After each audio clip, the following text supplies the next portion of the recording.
there. This is Dennis Anyone with Dennis Hensley. It's a podcast about making things up and making things happen. I love talking to creative people. And today, this is part 2 of our Year in Movies 2023 wrap-up, featuring Glenn Gaylord, the senior film critic from the Queer Review, and also Drew Droege, the hilarious actor and writer. So we did part 1 last time. This is part 2. We get into a lot more movies, have some fun, and talk about what we're looking forward to about the next Year in Movies, 2024, this year. But before we get to that, I want to remind you that this podcast, Dennis Anyone, is brought to you by Stay Puft. No, it's not. I don't have any sponsors. I don't. I just do it because I love it. But I do have 2 side hustles that I should be plugging here more vigilantly because they're fun and I need the dough. So one of them is You Don't Know My Life virtual game nights. I host them online lots of times for team building events. So if you know anyone in HR, they're like, everyone's working remotely, we're not connecting, what can I do? Go to youdon'tknowmylife.com and learn about our virtual game nights. I would love to host you. I also have a business called Lifecast, which is where I interview people about their lives, like a podcast, something to get somebody's story down as kind of a legacy, an audio heirloom, if you will. I interview a lot of people's parents. I put cool music with it, and it just becomes this really great way to get somebody's story down. They don't have to be on camera. They don't have to write anything. I just talk to them, and they share their story, and it's wonderful. So you can learn about that at getalifecast.com. I also want to remind you that there are 2 ways you can listen to this podcast. One is, as you always do, wherever you get your podcasts, or you can become a subscriber to DNR Studios. And for a monthly fee, you get my show early, and you get all these other great shows. So you can learn about that at dnrstudios.com. And also, if you want to kick into my virtual tip jar, that's a way you can keep the podcast going, help me cover my expenses. You can do that at dennisanyone.net. All right, that's enough for the business. Here now is part 2 of the Year in Movies 2023 with Glenn Gaylord and Drew Droege. Joining me now via Zoom from Los Angeles for part 2 of our year-end movie wrap-up 2023, it's Glenn Gaylord. He is the senior film critic from the Queer Review, GLAAD-nominated blog. Congratulations. And we also have Drew Droege, actor, writer extraordinaire, just back from New York, where he was in Titanic. And we're talking about a lot of movies. And in the last episode, we started to get into Barbie, but we didn't really. We just hinted. So let's start with Barbie. It's a big movie. We all saw the boxes. Who took a picture in a Barbie box in a theater? I did. You know, with the photo ops? You did not. No, I did not. Glenn, did you take a picture? I did not. You walked by? I'm sure you saw them. You just were like not that into it. I know how to do it as a selfie. I was by myself. And I was like, not going to work. No, because you have the plastic. You got it. Yeah, it's not cool. That marketing was so everywhere that I thought if my urine is pink, I would not be surprised. I'd be like, that's universal at work. So anyway, Barbie. Glenn, do you want to start us off? What'd you think of it? Oh, boy. Okay. Well, I am not a huge fan of this film. I appreciated it. I thought it was a really good thesis, and it felt like a thesis to me, even though it's big and colorful and funny and bright and all of that. And I was really happy to see America Ferrara nominated because I think she is the best thing in it and the most memorable to me. I was so happy when they got out of Barbie Land because I thought the whole movie was going to take place there, that I loved transitioning out of it, and then it became about something deeper. I cried twice, so I can't say I hated this film. You know, I cried when Margot Robbie sits down with the older lady on the bench. Early in the movie. That's costume designer legend Ann Roth, by the way. Right on. And then I cried during the... Oh, that's literally Ann Roth in that scene? Yep, that's Ann Roth. Wow. Yeah. She just happened to be sitting there. She didn't even know she was in the movie until they had her sign the release. To get paid. Well, she wasn't the costume designer on Barbie, so it's interesting that they cast her. And the Billie Eilish song with Rhea Perlman and Margot Robbie, just made me cry too, because I think it's just that song just really captured what I think Greta Gerwig and Noah Baumbach were trying to say throughout the film, that it felt really vulnerable and interesting. And I thought she made a really interesting film. Yeah, for sure. Unlike anything. I would even say groundbreaking, because it's not the type of film you would think of when you think of the IP of Barbie. Right. It goes way deeper, and it's almost like they got away with it. Yeah. Got away with making this film, and then everybody is now patting themselves on the back because it's a giant hit. You know, the studio patting themselves on the back, like, see, we knew all along. I bet they didn't. I bet that was subversively stuck in there. But who knows? They're smart people in the business. It was it just, there's another film we'll talk about in a bit that also I think is a thesis that I think is a lot more successful in being more cohesive to me. I got a little tonal whiplash between America Ferrara being great and then cutting back to Will Ferrell running around. That while I love Will Ferrell, I think is an incredible comic. I just think the juxtaposition of it made me just go, wait, what's happening? How am I supposed to feel? I'm crying, now I'm laughing, and it just felt a little bit all over the place for me. And I'll shut up. Interesting. All right. No, I appreciate that. Drew, what did you think of Barbie? God, I wanted to love it. I had a martini in my hand. I was sitting with a bunch of young people who were squealing for it. I also saw it by myself, and I don't know if I walked by a plastic case because it was anyway. But I was so excited, and I laughed once. There's one line where one of the Barbies has a TV in her backpack, and that made me laugh. I thought the line about teaching the men about the Godfather line that people talk about, I thought was clever, but it certainly didn't make me laugh out loud. I wanted in this world, I wanted to join this, it's literally a cult where you can't come out and say you didn't like this movie without people screaming violently at you. I had a moment at a party with friends that we literally had to have a moment where I was like, please stop beating me up, because I really, really loathed this movie and I wanted to like it. I just thought, I loved what it had to say, and I loved that it's going to inspiring other people to tell their stories and do their movies. But I felt like it was so obvious. There was nothing in the movie I disagreed with, but that was kind of why I hated it, because it did nothing to entertain me on any level. I found it weird that the men had way more to do than the women. A lot of it was the men got to be funny. The men got to have like these journeys that I don't feel like Barbie went on any real, like, I think we were supposed to think she goes on a journey, but to me, the movie I would have made $5 at the box office. But had Barbie become head of Mattel, had it been a woman that gets, or let the Will Ferrell character, because I agree with you, Glenn, tonally, I was like, that was a totally different movie. That was like a Keystone Cop, Yes, and it was happening. We've seen that so many times too, that kind of character. Had that role been played by Jane Lynch, and maybe, or someone in that ilk to be like, oh, a woman in power turns into an awful straight white man because with like the patriarchy is that deep. Now, maybe that's too much for a 12-year-old to process and see women, but like show us something complicated versus just like girl power. Cause then I'll watch Spice World. Like I'll watch, I found it like, I thought it was a mess. I thought things went away that didn't come back. I thought I don't know. There's nothing about it that I could stand. And a lot of it is just post viewing it where people are so aggressively loving it. And they're like, there's something wrong with you if you didn't, or like, and it's like, no, it's just not great, babe. It's just not. And I'm glad it did what it did. And I think the America Ferrari speech was great, but I feel like it's something that, I don't know. Maybe I was already there emotionally. I've already, as a gay man, I've been like, had those conversations about like how difficult it must be to be a woman and have to go through the world. And I'm glad that was said, but I kind of was like, I should have been talked about more.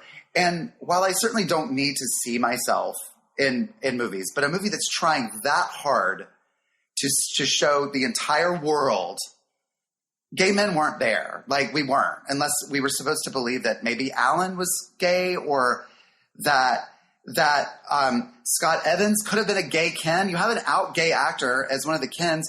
Why couldn't we have just two gay Kens together and just show it? Like, but we have a trans Barbie, we have a differently abled Barbie. We have it so clearly like Whitman's sampler of every type of thing to show off.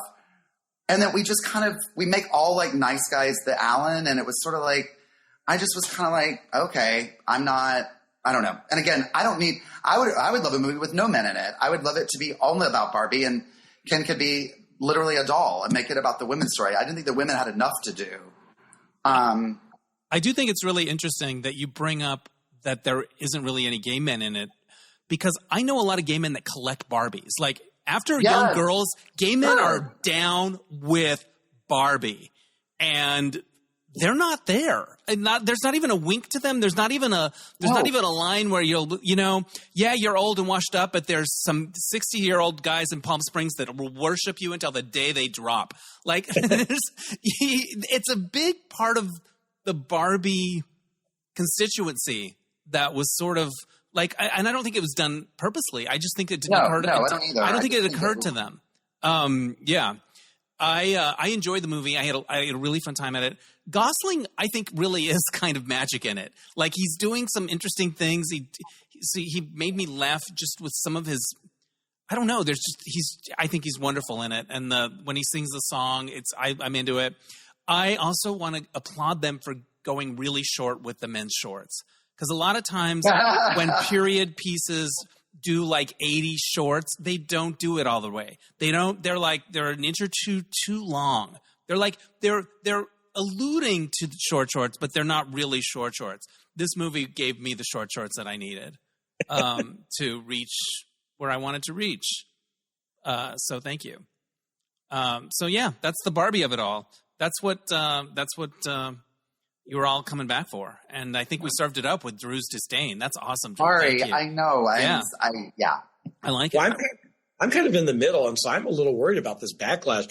Drew, will you protect me from these Barbizons or whatever they call them? Right. I've been dealing with it already. People are like, whatever. I wish I liked the movie that everybody likes for you. It'd be so much easier. I should just start lying. Like, it's great.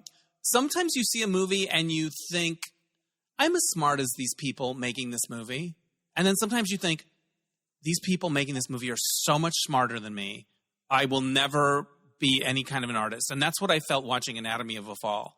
I thought, okay. I was like, not Barbie. No. Okay. I was segging into my next movie. I just was watching that going. Anatomy of a Fall, I totally agree. Sorry. Like, I just thought there's so much going on in this story. And it was so rich and surprising, and then a little dark here, and then like funny. Like, I just thought, oh, these are genius level minds at work creating this movie. It's like a kind of a mystery. This person dies, and was it a murder? Was it an accident? What happened? And the way the story unfolds, and the way the editing is used to reveal things, I just thought, wow, these are really smart people at the top of their game with a lot on their minds. And it was just such a rich. It was one of the last of the big awards movies that I saw this season, and I was like, what that feeling when you kind of feel like you have your list in your head, and you're like, I hope it's not that good, because I just can't make. I don't know if I put the couch over there, then the furniture is. You feel like you're rearranging furniture in a room of movie love, and you're like, oh fuck, I got to figure out where to put that other armoire now because this movie is that good. Like, that's kind of the way I experienced Anatomy of a Fall. Glenn, what did you think of it? I loved it. I think that it's that just for the scene alone when they listen to the tape. Oh, my God. It was so brutal, and I did not expect it to be that brutal. Yet it's all kind of baked into it. I mean, you really understand how Sandra, do you pronounce it Hüller? Sure. How she asserts her independence and free will in the film. They really, really lay out the groundwork for that, really well. But it still didn't prepare me for that scene. And when you hear she and her husband arguing, and it's annihilating. And I was just saying, this movie it's worth it just for that alone. But I also love the peek into the European legal system. The way the courtroom was laid out and the rules. Yeah. Yeah. Where the defendant is such a participant in the whole thing, and that there's so much backtalk, it goes against the rules of any, rooms that I've been in where you're only allowed to talk when you raise your hand. It was just fascinating. And the kid's performance was so fantastic, so moving. And what the decisions that he makes late in the film, I think are just, they're gut wrenching. So, great. And Sandra Hüller's had a great year between that and the Zone of Interest, showing completely different sides of her talent. I really enjoyed this film. Yeah, she wasn't on my radar before this year. I maybe she's been in something I'd seen, but I didn't know her. An incredible 3-hour German film called Toni Erdmann. Oh, right, which I love. Which is a fantastic 3-hour German comedy that fully worked for me. It made me laugh my ass off. It's so weird and wonderful. Crazy. Yeah. Drew, what did you think of Anatomy of a Fall? I really, really liked it a lot. I thought I loved the screenplay. I thought the writing was really smart. I love the performances. I thought she was fantastic. And yes, in both these films this year and in Tony Erdmann, I'm like, this woman is a chameleon. And how she looks the same in all these movies and yet gives completely different points of view very authentically. I thought the kid is riveting. I think the dog is so amazing. I don't know how they got a dog to do all of those things. I actually don't want to know a lot of it. Like, how did that happen? But I was fully there. I was like in it. I love a good courtroom drama. My only thing, and this is maybe because I'm a trashy American, I like a little bit more of a resolution. And so at the end, I was like, and I get that's the point. And I've seen a lot of European films that sort of lead you off, but maybe I want more of like a jagged edge. Like, oh no, the typewriter's in the closet. What? Yeah. It was like, you know, I like a little bit of a decision. Yeah. Because I want to know that the filmmaker has made a decision at the end. I don't need to know what that is, but it's kind of similar to that play and I think the actually superior movie Doubt, where I don't know that he makes a decision at the end of that movie. Like, did it happen or not? And it's like, I have doubts. And it's like, okay, cool. And I can go, you know.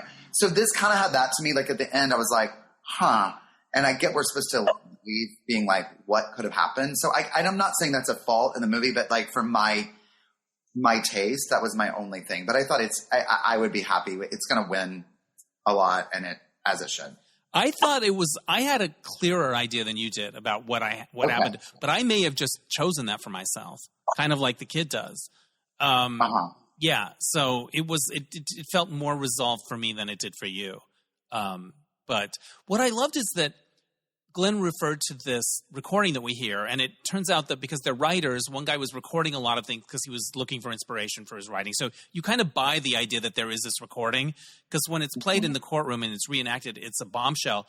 But the themes that come up in the recording are things that the movie, we're going to talk about these issues in life too, which is how is somebody doing in their life? How are they feeling about their creativity? Are they being brave? Are they being called out by their partner? Do they feel like a loser? Like, all of these things are what come to light. It's not even like, somebody was having an affair and no, it was more like this sort of how somebody felt about themselves and there were somebody that had dreams of being a writer or an artist and how it was going and getting called out about that stuff. And I was like, this is almost more vulnerable than anything you could think to play in front of a courtroom full of people. So I love that the title.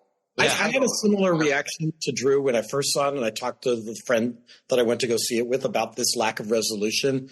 And we had a good conversation about it where I just thought, I guess you need to just sort of train yourself of how to watch this movie. Yes. See that it's a movie about a woman seeking autonomy. And so the resolution to that is clear by the end. Yeah. And so, if you take the whodunit part out of it. Yeah, I mean, it is the marriage. That's what the title being the fall of a marriage, the fall of it. Like that, it's more than just a whodunit or did she not? Right. Yeah, that's the frame they used to look at all these other issues, and these other issues were so interesting, and that's where I felt like, these people are really, really smart. Yeah. Yeah. I was into it. What's another movie you would like to talk about, Drew? I will say just to piggyback onto the Barbie conversation, because Barbie did depress me as a creator when I watched it. And I was like, if this is what people are, I don't know. And a movie that I saw that I was like, this is my Barbie, and go with me here, because for me, like, I loved and was so inspired by Dix the musical. To me, it was just gonzo, the gayest thing I've ever seen, but also joyous. It is about it's based on a UCB show called Fucking Identical Twins, which is a much more appropriate title for the piece.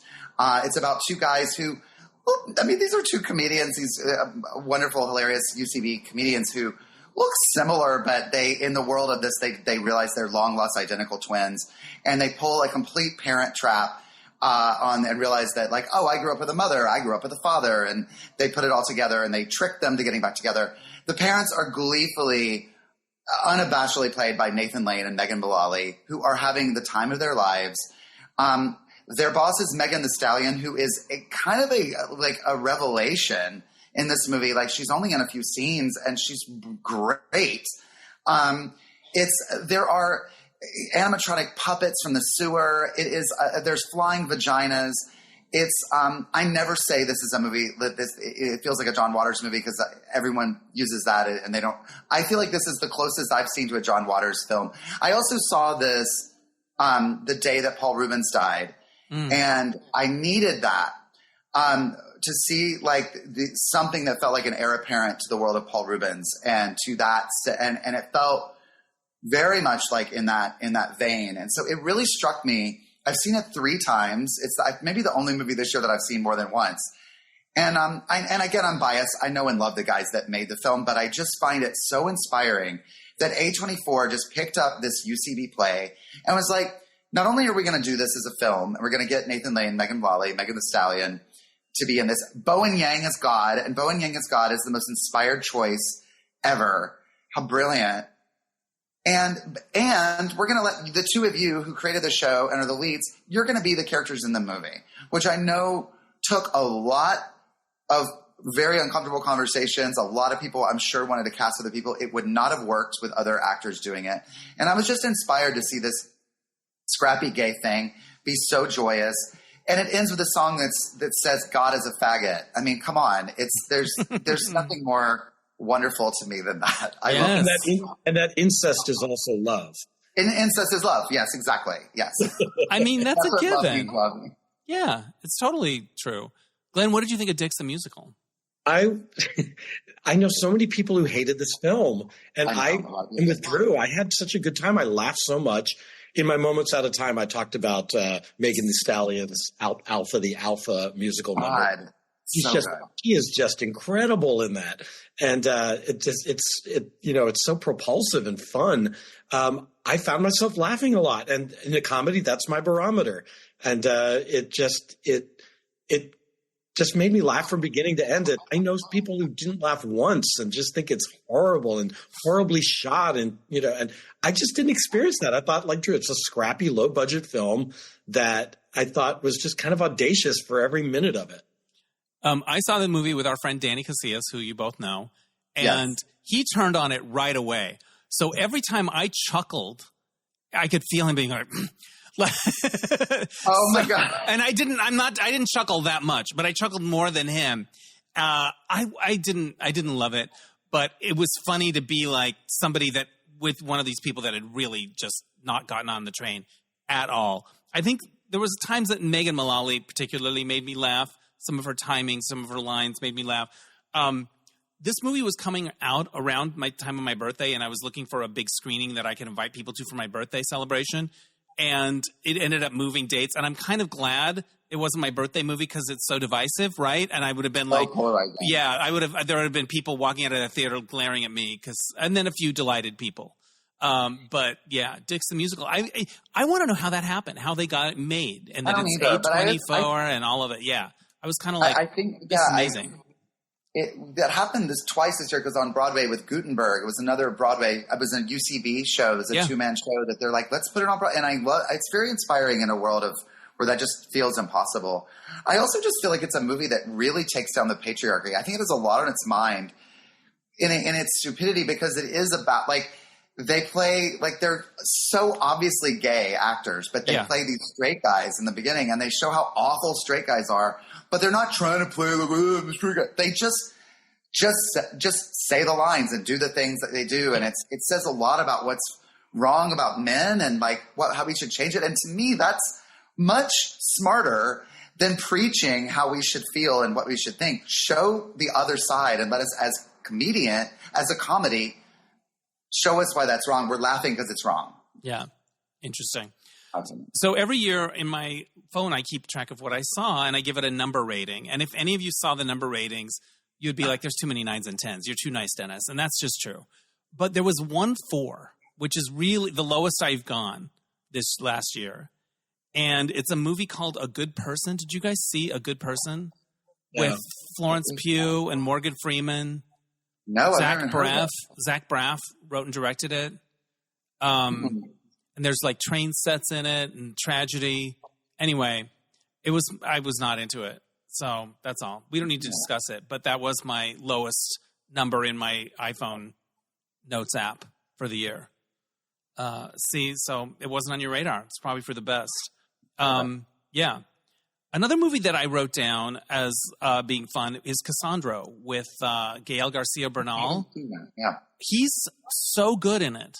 He's really good in it. He plays a gay wrestler who is cast as the Exotico, which is a kind of type of wrestler in that kind of wrestling. And they're always sort of the butt of the joke. And he finds a way to sort of turn that around in the world of wrestling. And he wins people over by his charisma.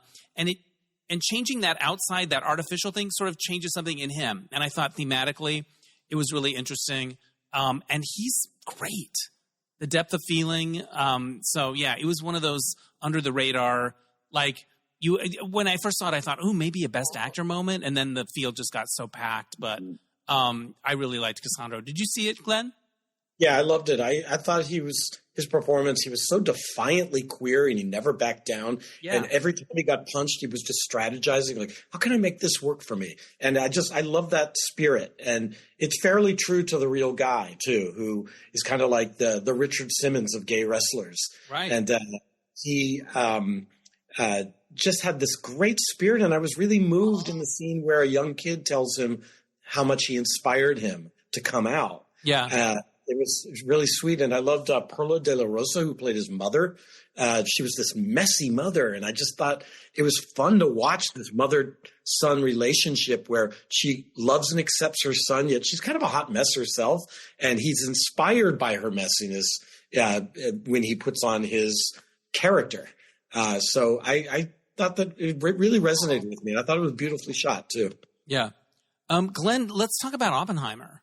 Because it's another big movie of the year, and I need to see it again. I saw it when it first came out, and I really liked it. I really admired it.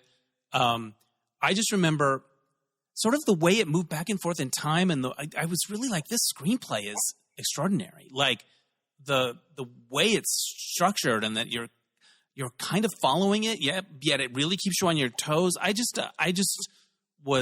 really admired it, and I want to see it again before all the big award ceremonies coming up. So, Glenn, what did you think of Oppenheimer? I mean, I really liked it. I mean, I don't think it's the best picture, and it's probably going to win the best picture Oscar. It's fascinating. It's, big, and it's an assault of the senses. And I don't remember a lot of it. It did not stick with me. It's like the scene with the apple and Kenneth Branagh. I remember that. And I remember the scene on the bleachers post Hiroshima and Nagasaki with the Americans' faces getting ripped off and stomping on the bleachers. But I really don't remember a lot of it. However, it does get bonus points. My friend Kurt Kohler is in it, and he is in more of the film than anybody else. He's in the interrogation room sitting next to Tony Goldwyn, and he's just staring down the barrel of the camera for the entire film. Every time you cut back to him, it's Kurt's movie. So I was just really proud of him. Yeah.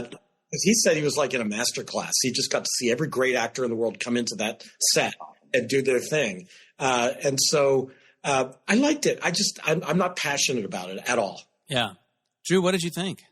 This is another movie that really surprised me because I'm not really a Christopher Nolan fan. I've actually not seen a lot of his movies because I kind of avoid them when I can. It's just not my thing. I was surprised how much I really liked this movie. I thought this movie was great, especially the last half. The beginning, I mean, I always have sound issues with him, like everyone talks about, where he doesn't do ADR. Like, I have a hard time understanding what people are saying. And I also have a problem with when the score is, every moment is scored like a major moment. Like, it's just like you're getting a 10 every time. And so I'm like, I don't know what's important. Like, the score's not working to help the movie. I think it's just everything's this.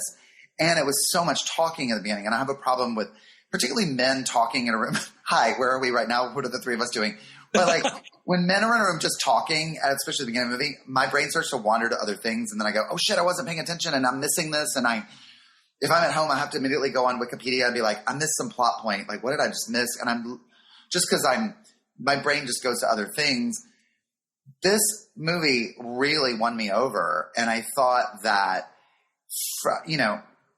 the aftermath. There was that scene, that really kind of innocuous scene in the beginning of the movie that you're like down by the pond, and you're like, why is this in there? And then you're like, oh, this is what the whole movie is about. And it's talk about a movie about ego and masculinity. And I do think this will win Best Picture. I'm very fine with that. I think it was great. I also was in love with Emily Blunt's performance. I thought she gave an incredible performance. And I'm happy that Robert Downey Jr. is also probably going to win an Oscar this year because he deserves it. And I think it does a very interesting job with that character, the reveal of what's actually happening with him. And Cillian Murphy is great. I mean, like I walked out of that movie being like, wow, I really loved that. And I was shocked that I would. I was kind of going out of obligation. And the first hour I was a little bit like, oh, okay, here we go. And then it won me over completely. Yeah, I loved where Downey Jr., where his character went, and that the story ended up being about men and their egos and pettiness and like personalities. It's about the biggest thing that probably ever happened in the world, but it's just about people and egos, and the way things unfold. I thought it made its points beautifully. And yeah, I really want to see it again before the big showdown. But I want Christopher Nolan to win. Not because I think he's the best, but because I don't like to have those people that haven't won Oscars that we're all carrying it around with us. I'm heavier because Glenn Close doesn't have an Oscar. Oh, I'm heavier day to day. So do we get? I hope we all care more than she does. It breaks my heart to think that she cares as much as I do. But I feel like Christopher Nolan is getting to that point where, like, well, let's give him one, and we'll all be lighter as a society.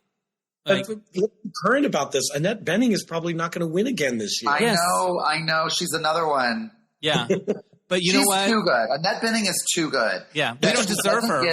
Performances that look like performances. I mean, like 20th Century Women, she wasn't even nominated for, which was horrible. Like, it's such an atrocity.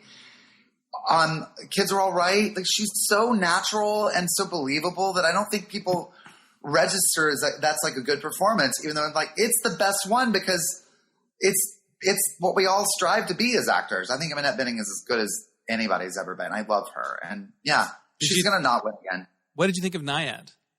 I loved it. I was really blown away by how much I liked that one too. I was kind of watching it, another one like, oh, this will be like Eat Your Vegetables. I was really into it. I couldn't believe how much it made me laugh. I was really into the human story of it. And as Annette Bening is always great. I never think Jodie Foster's bad. But there's like this kind of cold, distant, like Jodie Foster kind of plays this unknowable kind of entity. Right. And this is the best thing she has done in 30 years. I thought she was delightful. I thought she was so relaxed. I've never seen her so just relaxed as a person. I'm like, oh, I know this person. I love her. I want to hang out with her. Yeah, I was a big fan of that movie. I thought it was great. What did you think of NYAD, Glenn? I really enjoyed it too, although it kind of plays fast and loose with facts and leaves out a key thing, which is that Diana Nyad was stripped of this title. You would think that they would say that in this film, which was just crazy to me. After she completed the thing, they stripped her of the thing? Yeah, sometime later. Yeah. Interesting. Did they say she cheated or something? Why? I don't know the details. I've been trying to find out, but there was some type of technicality. And so they stripped her of the title. By the end of it, I was in, but along the way, I'm like, I just didn't care that much about her quest. Like that she wanted to, like, she's still swimming. What's happening in NYAD? She's still swimming. Oh, fuck. She's been swimming for 7 hours and we're 45 minutes in. That doesn't, at the timing, I don't know, but we got over the hump and we made it through. So what's distinguishing about this film and several others this year were the amount of films that passed the Bechdel test. And so May, December, NYAD. There's this incredible horror film called Birth, Rebirth. I loved that. I saw that. I loved it. Also passes the Bechdel test. So for the listeners who don't know, Alison Bechdel, who wrote the comic and that became the musical Fun Home, has this theory that a film doesn't pass the Bechdel test unless there are two women in a scene that aren't talking about a man. And I just kept on noticing all these Bechdel test passing films throughout the year. And it was really fun to clock that. You can even look at Poor Things when she is with the woman who becomes one of her lovers. There are scenes with them that passed the Bechdel test. So I just thought it was a great year for Bechdel. Right on. Let's talk about Poor Things. Drew, what did you think of Poor Things? Oh, I love Yorgos Lanthimos. I've loved from like Dogtooth to The Lobster to, I love The Favorite. I also love the TV show The Great. I was so excited to see this, and it did not work for me. I thought it was silly. I thought it was kind of like empty. I got what it was saying, I think, but I was kind of like, I wanted another layer. I did think that Mark Ruffalo was wonderful in it. He was my favorite part of it. And he did some kind of daring thing, like kind of offbeat performance. Like, it's unlike anything I've ever seen him do. Yeah, and it was like surprising. Really having fun playing a villain, and I thought he was really great. Willem Dafoe's always in the pocket of doing really interesting, weirdo stuff that I always love watching him. I didn't hate what Emma Stone was doing, but I felt like it was very easy. As an actor, I felt like it was very much like be a baby in an acting class. It was an exercise, and I didn't think it was an effective performance. Now on this series, The Curse on Showtime, Emma Stone is giving an amazing performance on that show.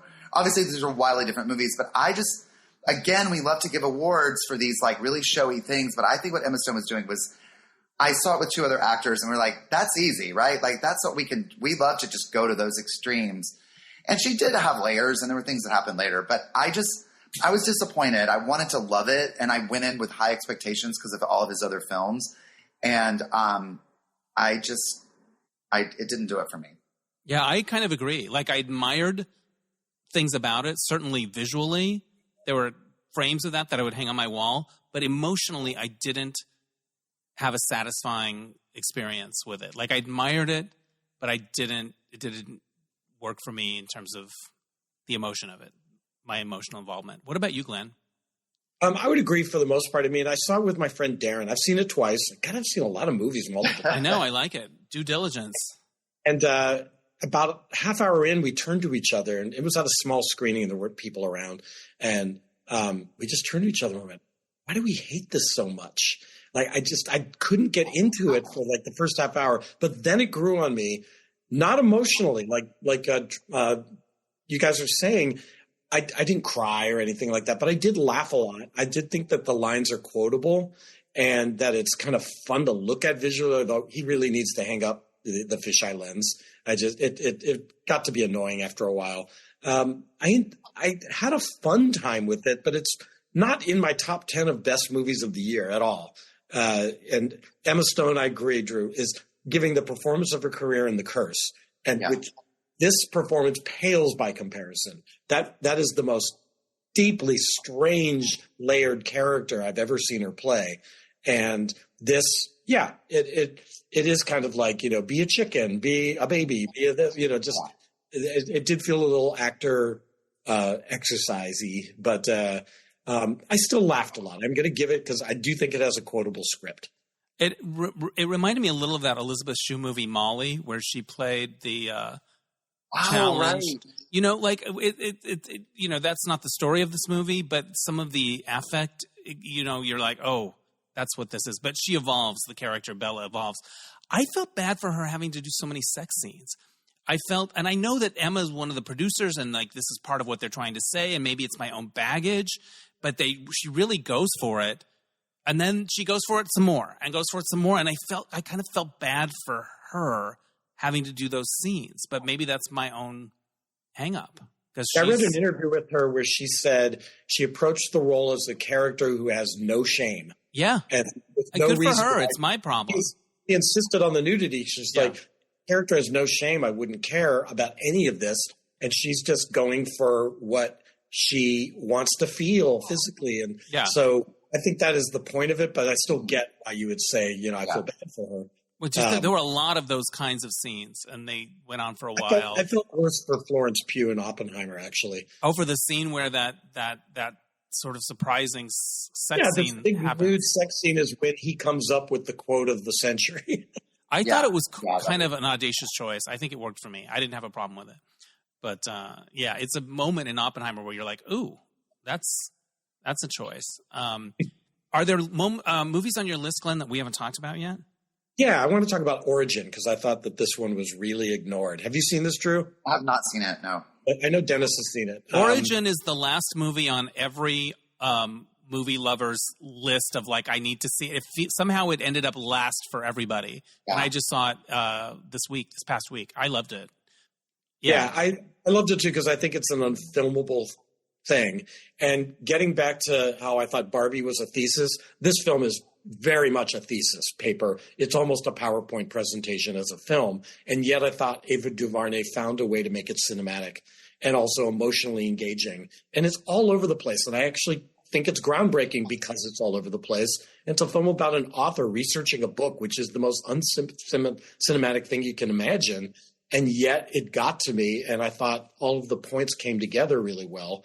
Thought Anjanou Ellis-Taylor and Niecy Nash-Betts were just incredible. Another Bechdel test winner there. And I was so moved by some of the stories, and one in particular that is about a guy named Al Bright, who is from my hometown of Youngstown, Ohio. I grew up knowing him as this accomplished artist and this accomplished college professor, but the story about him as a kid about confronting racism was gut-punching in the film. And, you know, on a personal note, a friend of our family was married to Al Bright. And so it all hit home that there's this racist incident that a lot of people assume is happening in the Jim Crow South in the movie, but it's actually in the Midwest. And so I'm like, God, I'm so not proud of the history of my town when I watched that. It felt so terrible. And it, to me, was probably the most powerful thing in the film. Oh, yeah, for me as well. It was like a gut punch. Like you just kind of couldn't believe it. And the way it was shot and the way it was sort of the way the whole thing unfolded.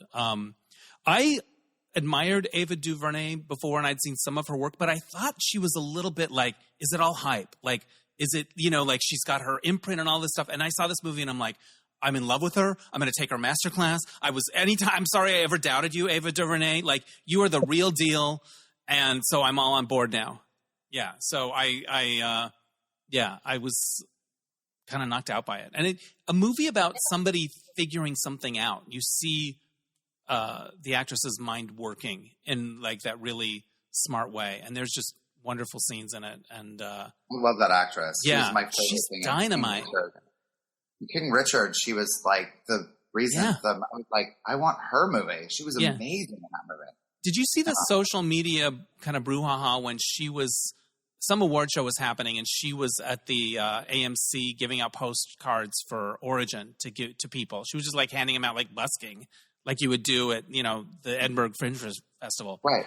And there was this sort of discourse of like somebody got a video of it and said, you know, she should be getting her flowers at the awards. And I guess, but I was like, she probably like was into giving out postcards. It was meaningful to her. Who are we to say that only the glamorous things are meaningful to somebody? I thought it was cool that she did that. So yeah. Really. Yeah. Drew, what's another movie you want to talk about? What's going on in another your list? One of my favorites this year is Ira Sachs' movie Passages, which I thought was phenomenal. He's another, like I was saying about, who was the other director? I said, you never know. Jonathan Glazer. Ira Sachs films, they are usually gay films, even though he made a beautiful film about the kids and they were friends. But this one, I've been a fan of his since I saw Keep the Lights On at Outfest years ago, and I've just found that he just makes really interesting films. But Passages is this very, very dark comedy and very kind of gut punch drama at the same time, about a gay couple that basically where one of them starts having an affair with a woman. And it's about a really kind of reprehensible, almost sociopath lead character who he's a director, he's a film director, and he just does whatever he wants and he kind of destroys these lives. But this is another movie I saw this movie twice.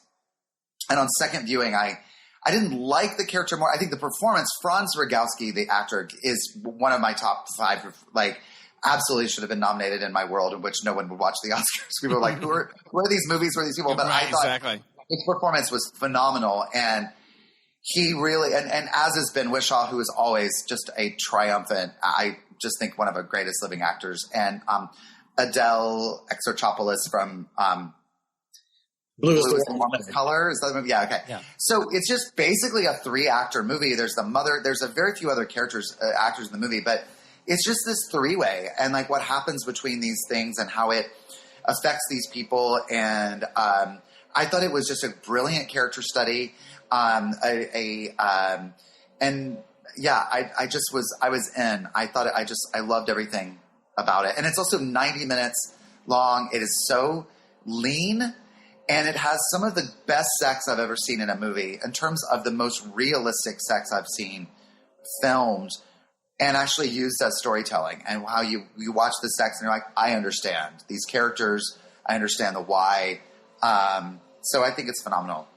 I like that he wore mesh shirts. One particular mesh shirt. Oh, the mesh shirt is to meet so the mother. good. Like the mesh shirt was like my favorite thing in the movie. Yeah, I liked it all right. It wasn't one of my favorites, but I went on the ride for sure. What did you think, Glenn, of Passages? I love this. This was on my list to bring up today, so I'm glad Drew did. I mean, I think the sweaters and the shirts alone, the costume design in this movie is so out there. It's so much fun to see this narcissistic kind of, asshole of a character present himself so crazily. It's so much fun to watch. Like, you just wonder, what's he going to wear next? And, that's not usually something reserved for a man in a film. And so it was just fun to see that. And I loved, like I love Bottoms, that you have this queer lead character who is not sympathetic at all. And he doesn't give a shit if you like him. And although he wants to be liked when it's convenient for him. Right. And where it ends up, just the final shot I thought was just so cool, because it ends on a very sort of, not a predictable note, just kind of, it felt like that's right for this character, what he's doing.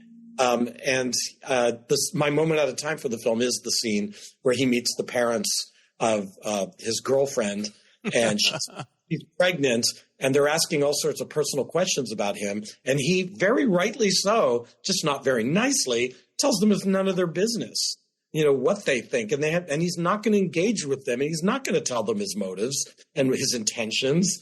And I just love the fight he puts up, even though he's such an asshole. He's an asshole that, I don't know, sometimes I agree with. Yeah. That was on the second time I watched it. I was more like, oh yeah. And I also felt for how lonely he was too. And how he was a child, like he's, and then he couldn't, but yeah. I feel like the movie could inspire support groups for people who have dated people like that, who are so triggered that they need meetings. Maybe it could be Zoom. It doesn't have to be in person. You can name the center Passages. It sounds like the perfect name for that. You go to a place called Passages and you deal with the jerks. Yeah. I'm looking at my list. I liked The Iron Claw with Zac Efron. Oh, I haven't seen that. I didn't know anything about it. The less you know, the better, I think. And I liked the performances. I liked the way the story was unfolded, and it's about brotherhood, and I was moved by it. And I was kind of like, oh, Zach, look at you taking big swings. And those are some short shorts. Yes, thank you. So it's definitely worth a look. Glenn, is there anything else on your list that we haven't talked about? Yeah, there's a few. Okay, let's do it. Past Lives. We haven't talked about that. Maybe my favorite of the year. Like All of Us Strangers, it's emotionally poetic to me. And that's why I think it's kind of groundbreaking, because it's not traditional storytelling. It doesn't go where you think it's going to go. It's got such beautiful performances. And the scene where she meets her old childhood friend in Central Park and her reaction is just, wow. I love that moment. She's so incredulous to see this guy after all these years. I just thought it was beautiful. And then on a personal note, because I always bring it back to my hometown, the scene that they have in front of the carousel, which is called Jane's Carousel in Brooklyn, that was the carousel of my childhood that got sold at auction from Idora Park in Youngstown, Ohio, when it folded in the 80s. And they repurposed it in Brooklyn and brought it back to its initial glory.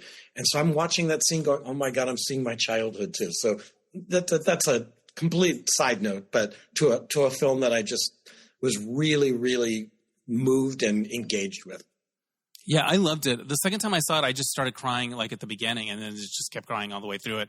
It's one of those movies where you feel like the director understood every single thing she wanted to do and say. Every shot, every moment had been thought through, and then she somehow created an atmosphere where the actors were so alive on camera. I know she did a lot of things like keeping them apart until they were reunited. Like, I think there was a lot of like things that she did to try to create those moments, but the whole thing came together in such a satisfying way. And it was about something sort of,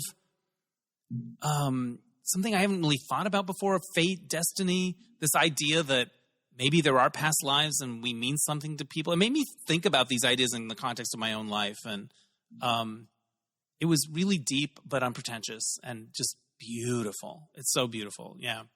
What do you think, Drew? I agree. I thought it was a beautiful movie. I thought the performances were incredible. I thought that, is his name T-Yeo? Yeah.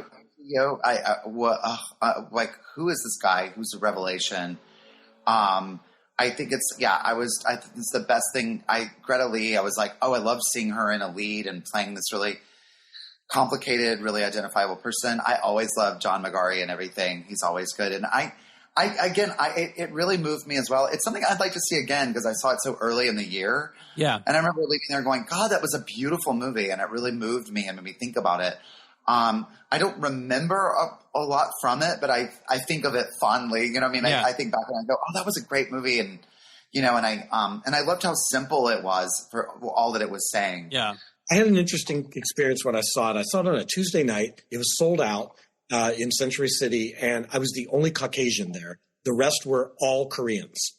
And they looked at me like, oh, my God, we're so happy you're here. Like someone else that's not, you know, like us, right? Seeing this movie. And it was a really popular film when it came out. And there's a line in the movie that probably this didn't happen in most screenings where the kid asks, or someone asked, why are you guys leaving Korea to move to Canada? And the Greta Lee's younger character version of who wants to be a playwright or a writer of some sort, journalist. She says, because Koreans don't win Pulitzer Prizes. And the audience erupted in applause. Like, yes. Like, wow. And I don't think any other screening you'd experience. No. Right, yeah. Right. It's so wonderful to see it through this audience's eyes because they were seeing themselves represented truthfully on the screen. I saw the second time I saw it with a Q&A with Celine Song and both of the actors. And during the Q&A, the poster for the movie is behind them. And the poster is the two leads on the train. And they're both holding onto the pole. And there's like a tiny bit of space between their hands. They're not touching. And just having had the experience of just watching the movie and even looking at that image and how close they are and the gravitational pull and the complication, like I could cry looking at the poster. Like it was that rich after having watched the movie. Even those little details are full of emotion. So yeah, I think if you're listening to this and there's a movie that you haven't seen and that's it, that you got to see it. Yeah. Oppenheimer will always be there. Yeah. It's to hold us and to comfort us. I'm looking at my list. 80 for Brady. I don't think we need to go into it. We don't need to go there. Although I watched it a while after it came out one night at home with my roommate, and we laughed. I enjoyed it. You know, I saw Book Club 2 in Rome. When I was in Rome, I went to an Italian movie theater that did not have subtitles. And I went and saw Book Club 2. Yes, you did.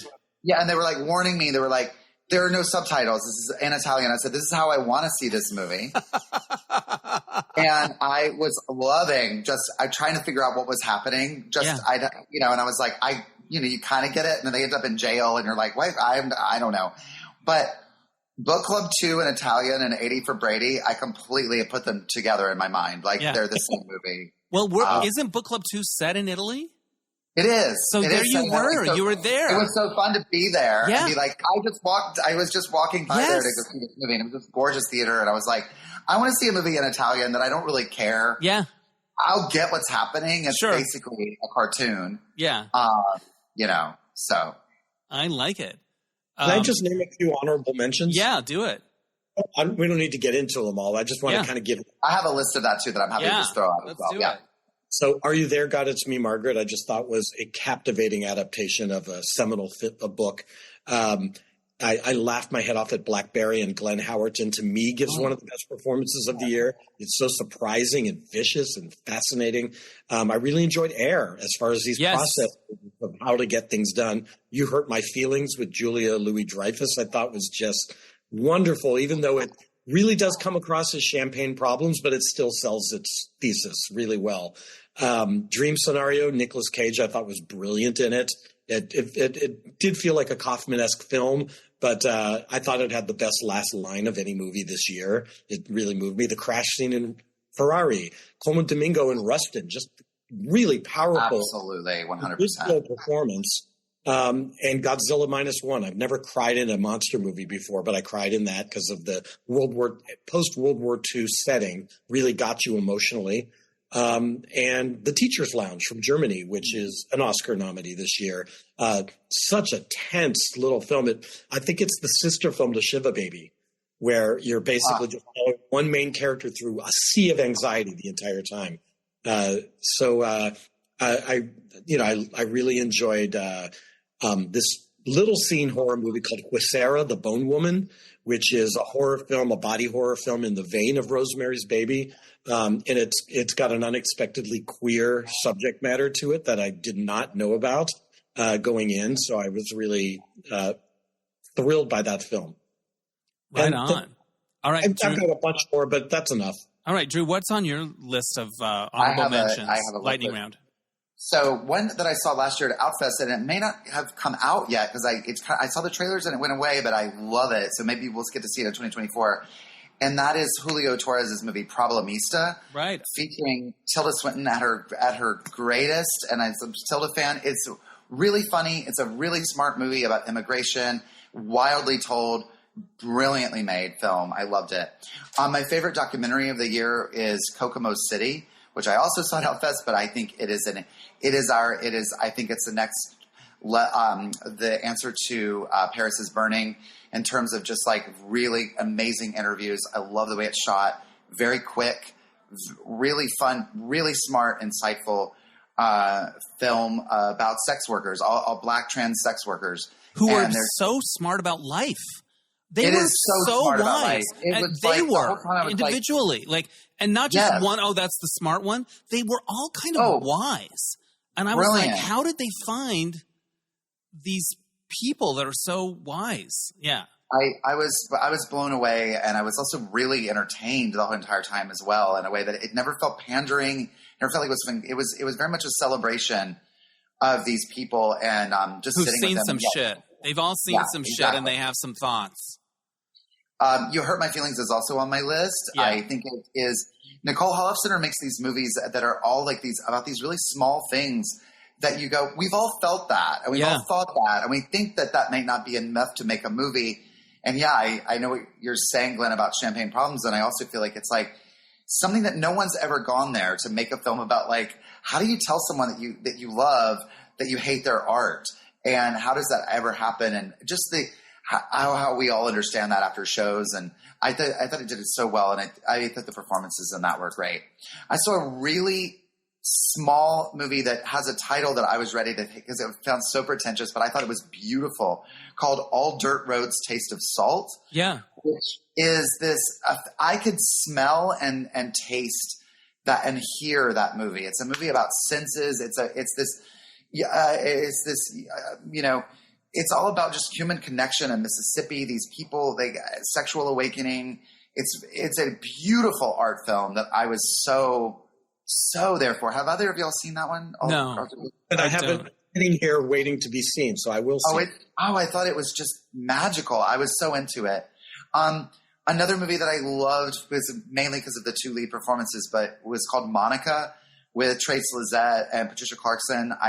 It's a pretty small movie, but a trans woman coming home to deal with her ailing mother, and I thought their performances were next level, wonderful. They're always both great, but I love that it was a trans story that was very much about trans identity, but that wasn't at the core of it. And And I just think what Trace does is she's phenomenal. And I would have loved to have seen her get a nomination this year. I know, she well deserved the Indie Spirit nomination. And then a really fun movie that I saw that I just was, because of Indie Spirits, was nominated, was called Chronicles of a Wandering Saint.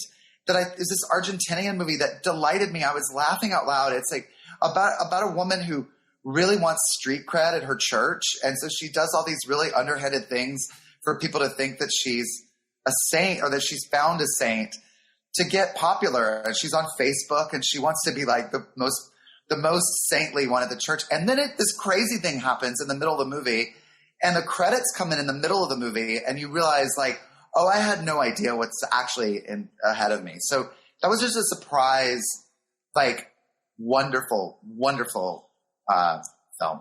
I love it. Can I add two quick ones? Yeah. One that I think was a little overlooked because it has one of the funniest lines of the year for me was Theater Camp. Theater Camp was really great. Yeah, I loved it. Where, the two leads are talking to a bunch of young little kids at Theater Camp. And this is the quote: "You guys are so talented, so unbelievable. This will break you. This will fully destroy you." I love the nihilism of that line. Really just hit me in the right place. Right. And then the other one, it's not everybody is on board with, but I think of as Paddington 3, which is Wonka. I liked it. I've heard those Paddington movies are right. I have not seen them. I don't understand why it doesn't have a Best Song nomination. I love the music in it. I love the visuals of it and the heart in it, and it feels like Paddington 3 more than a prequel to Willy Wonka, even though that's there. I've seen that movie 3 times actually. It's crazy. And Chalamet's the real deal. Like I think he's captivating and he's good in it. We didn't talk about The Color Purple, but I liked it. I enjoyed it. I really love Fantasia. I thought she was the thing for me. Like I really was moved by her. We didn't talk about Cocaine Bear, which I wanted to like more than I did. I've not seen it. Yeah. I've actually not seen it. But Margot Martindale in the chase scene, it's great. Yeah. You know what? Back to The Color Purple. Yeah.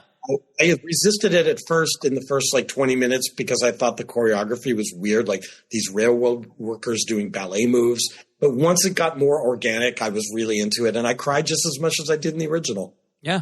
So there it is. And Oprah showed up at everything in red dresses or purple dresses. Yeah, I liked it. I wish I liked it more. I love the stage show. I've seen the stage show many times, and I wish I wish it was just better put together. But I think the performances in it are really good. Yeah, I agree on that front. Red, White, and Royal Blue was a gay rom-com on Amazon, but I think it has the thing that those rom-coms that you go back to and watch again have, which is kind of the zippiness and the chemistry between the guys is really good, and they're cute, and there's some things that elevate it a little bit. Like I thought it was a really fun watch, and I can understand it has a big fan base, and I get it. I'm all one and done on that one. One and done. Like I feel like I could on a bad day with some ice cream. I think I could fire that thing up again and look at the boys. So let me see. I think that might be it for my list. We didn't talk about Maestro. I liked Maestro a lot. I did too. I thought Maestro was beautiful. And I like Carey Mulligan a lot. Else, but the prosthetics were a lot for me to get I really like him a lot as an actor, but I wish it was but I think he's becoming a really interesting filmmaker. Yeah. I love that he really went, it reminded me a lot of Lenny. Yeah. And it was like watching a 70s art film. The fight scene in the middle between the two of them. I think Carey Mulligan she's my vote this year for the SAG. I think she's phenomenal, and I think she's so the star of the movie. And I think Matt Bomer is heartbreaking in it, and I was on board with. I really, really, really liked Maestro a lot. I thought it was great. I think there's greatness in it, especially the fight scene. If it's the same one we're talking about with the Macy's Day float, that to me is one of the scenes of the year. Absolutely, it's just fantastic. I didn't think it was great. I thought it was a bit of a mess. And for a movie called Maestro, I thought it was more about Carey Mulligan than about our Maestro.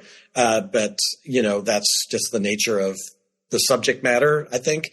And yes, it does remind me of Lenny a little bit. It also felt unknowable like Lenny as well. They're kind of artsy removed films. And yes, Bradley Cooper made an art film here, I think. Yeah. I also have written down on my list Knock on the Cabin. Do you remember that with the gay guys in the cabin and Jonathan Groff? I haven't seen that either. I missed that one too. I just like that the gay guys were in the heart of the middle of this M. Night Shyamalan joint, and I just think if you look at the landscape between Rustin and All of Us Strangers, and I think there's a really exciting place that we're getting to around. Yeah, and NYAD, and and it doesn't feel as like important or whatever. It feels a little bit more like part of the landscape. Yeah. It's kind of a cool moment. And like I said before, I love seeing these gay guys on the red carpet in their amazing outfits and just I love Dave Bautista in that film. I thought he was the revelation. Oh yeah. And Knock in the Cabin. He was really good. That movie also feels like it came out 7 years ago, but it was 2023. All right, guys, before we wrap it up, thank you for your passion and your insight and for doing this podcast. I did not prepare you for this, but I'm going to throw it out there anyway. What one movie are you looking forward to for 2024? Oh. I'll go first and give you guys time to think. Okay, great. I think Ryan Gosling and Emily Blunt are coming out in a movie called The Fall Guy, and I think he plays a stuntman, and shenanigans ensue, and there's quips, and I'm sure there's chemistry. But the thing that really caught my eye and made me put it on my dream board is Ryan Gosling wears a nifty red jacket with like piping down the side. He is the best jacket wearer in the history of cinema. He picks the right jacket, or they put him in the right jacket, and then he wears it on that body. And he walks sometimes. Sometimes he runs in a jacket. He occasionally might kiss in a jacket. The jacket in Drive. Remember that jacket? Oh, yeah. Remember the jacket in Blue Valentine? Uh-huh. Yeah. We've got another one coming with The Fall Guy. And I'm going to be there opening day. Years ago, I was at a restaurant with a friend, and I saw an arm first as this guy walked in, and I was like, that's the most perfect arm. It's golden, perfectly. And I'm not a big, I'm not going to be like, hey, that's our guy. But I was like, I'm going to let that person know, A+. And I scan up, I take my time drinking in this person just to be like, hey, and I meet eyes with Ryan Gosling. And I'm like, well, of course. That what story, a wild taste you have. That story is amazing. You enjoy pizza as well? What an amazing taste you have, Drew. You think, but I was like, oh, right. That's because you're, hi, how are you? Yeah. Then imagine him sliding that arm into one of the coolest, retro, sexy, well-fitted jackets. And you could see a little bit about, what I'm feeling. Yeah. Yeah. Yeah, what it takes to float my boat. What are you looking forward to, Glenn, in 2024? Well, one that comes to mind that I've been hearing great things about is Richard Linklater's next film called Hitman. Oh, yes, with Glenn Powell. Which I heard has sizzling chemistry, that is hilarious, that it's a lot more than meets the eye to it. And so that's high on my list. Right on. All right. I like it. I'm worried about The Wickeds, if I'm being honest. But that's another podcast. Yeah. Well, they're doing two, so that first one better, yeah. Well, my whole issue with that show is that Act 1 is like Harry Potter, and it doesn't get to Wizard of Oz until Act 2, really. And to put that into two movies, I'm like, how is that going to work? Yeah. We'll find out. I don't know. We'll find out. What are you looking forward to? I have seen a movie that's coming out this year that is fantastic, so I can go ahead and recommend. It's already on my list for 2024. Yes. And that's Luca Guadagnino's film Challengers. With Zendaya and Mike Faced and Josh O'Connor. It is fantastic. It is a very sexy, very fucked up, but it's different in tone than anything that he's ever made that I've seen. And it's all about competitive tennis, and it's basically almost a 3-actor movie with an amazing score by Trent Reznor. So it's all like club music. And it's a lot on the tennis court, a lot in the bedroom, a lot of, threesomes and getting involved. And, oh boy, it's a wild ride and about friendship. And it goes back and forth a lot in time. And the actors are all really great. It's the first time I've really seen Zendaya in a way that I'm like, oh, she's a force. So yeah. His movies are sexy. Like, it's almost like he dips them in lube or something. Like, there's something about his movies that you feel it. So that trailer makes me so uncomfortable and in a good way. Like, I really want to see this film because it looks like, remember Woody Allen had a movie, Match Point? Yeah. Yeah. It reminds me of that, only like with like some type of a thriller horror element or more anger or something. It feels really intense. Yes. It's more like it feels, I guess, with the score, like it's almost like Run Lola Run more in a way. I mean, not, but you know what I mean. The vibe is very much that. The vibe is very like immediate and like what's going to happen. And then these moments where they just sit with them. And also just the world of competitive like sports and who's up and who's down and what happens and how your life changes and celebrity and you're famous, but as a tennis, like it's got a lot on its mind. It's great. I love it. Well, there's something to look forward to. So I'm looking forward to seeing it and talking about it next year with you guys. Thank you for doing this. Thank you. I love this. I love it so much. Thanks, you guys. This was amazing. Thank you. I'll see you at the movies, as they used to say on Siskel and Ebert, which is weird because I bet you never did see them at the movies. You would never see. That'd be so weird. No, they go in advance. We're never going to see them at the movies, but we would be there. We don't have any special perks really. All right, thanks guys. Thanks you.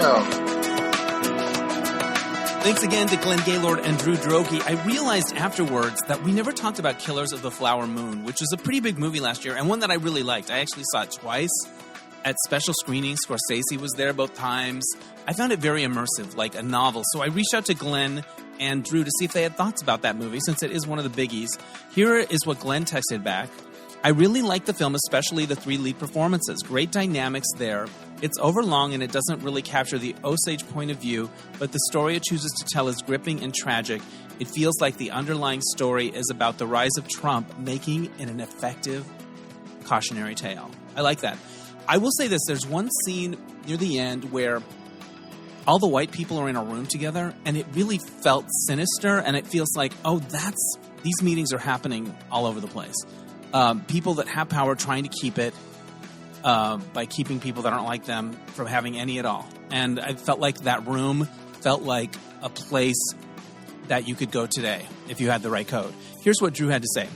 I completely agree with Glenn. I would also say that I hated the radio play with Scorsese telling Lily's fate at the end, and Brendan Fraser's scenery chewing was disgusting. I love the words he uses. But the 3 leads were incredible, and it's a very important story. I just would have loved an indigenous person at the helm, making it about her instead of him. Interesting. I like it. I like the radio play at the end. Spoiler alert. It's not really, it's just like a surprise. And I thought, interesting. And I liked the way it was mounted. I loved her, but I wanted more fire from her at the end. Like she takes a lot of crap and you just want her to camp it up and throw some shit and like let loose, and it's very like contained still waters kind of thing. So anyway, I really liked it. It felt like a rich novel to me. Beautifully shot, surprising, interesting. I was into it. Oh, and speaking of cinema, so this happened. I got to go to the premiere performance of This Is Me Now, the J-Lo video album movie thing. My friend Matt Zarley got tickets, and he invited me, and it was at the Dolby Theater, which is where the Oscars are. It used to be the Kodak. Very glamorous. So we go there, and there's J-Lo, and she's in a beautiful skirt that I didn't have great close seats, so I couldn't tell until I saw the pictures. Each panel of the skirt was a sign of the zodiac, because that's one of the themes of this visual album video thing. I had a good time. It's fascinating. The J-Lo of it all is fascinating to me, because it's not a campy mess. Like, it's not, because there's enough humor in it that it's not taking itself super seriously. But the J-Lo of it all is fascinating to me, because she's always feels like she's trying to prove something, which I find endearing in a way. Like, there's this New Year's Rockin' Eve show she did a few years ago. I think she sang some Aerosmith song. Like, it was not, the Grammys or Carnegie Hall or whatever. It's a gig, but she's doing some cover that I'm sure she learned just for that because she's a worker. And then she runs across the stage and does a knee slide. And I'm like, you're in your 50s. You don't have to do the knee slide. But J-Lo has to do the knee slide. That's who she is. And in this case, the knee slide was a hour-plus movie she paid for herself about this album, which is the album where she rediscovers Ben Affleck and goes through a lot of stuff, learns a lot about herself. There are therapy scenes, and there's the visuals are CGI bonanza, but they're cool looking. Like, it was like they weren't trying to look real. They were like a dreamscape, and they were kind of spectacular, and they looked expensive. Everything looked expensive. Jennifer Lopez has done a lot of things in her career, a lot of projects, and she did every one of them looking fucking fabulous. Like, she always, even when she's like, I'm ponytail casual girl for this scene about therapy or whatever, it's flawless. And I remember when she was on American Idol, I used to just watch it to look at her like she was the sun or something. Like, I'm just going to look at J-Lo. I guess there's other things happening on the show. I don't know. There's really interesting choreography in it. From a dance point of view, I thought the moves were unique and not sort of like, oh, we've seen that a million times. And she executed beautifully. Her obsession is romantic love and being in love and losing love and who's the one and can I make it work? And that's a little sappy because it's the subject of Lifetime movies and Hallmark movies and everything else. But if it were, say, an addiction story or whatever that she was working out, I mean, people might be a little more respectful, like, oh, that's her issue. But her thing is love. That's her thing. And there's these sequences throughout where this sort of celestial panel of gods, they're all named after the different zodiac signs. Like Libra is Trevor Noah and Jane Fonda is Sagittarius. So she got 12 of them up there. And they're kind of commenting on her foibles like in Xanadu. Because if it worked in Xanadu, it's going to work in your project as well. And so what that said to me is that, like, J-Lo has friends. Like, they must be real friends. Like Jane Fonda, they worked together on Monster-in-Law.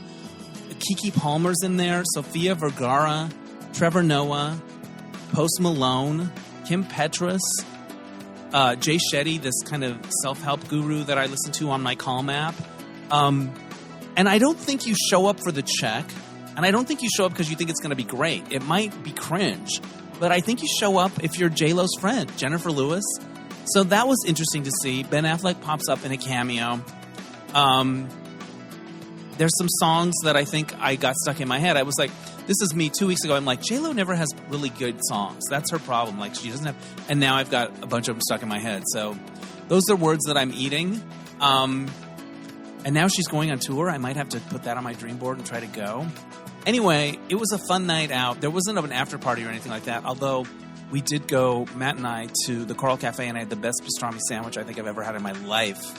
That's also stuck in my head. So anyway, lots of talking about movies and celebrities, and here's my final thought about this.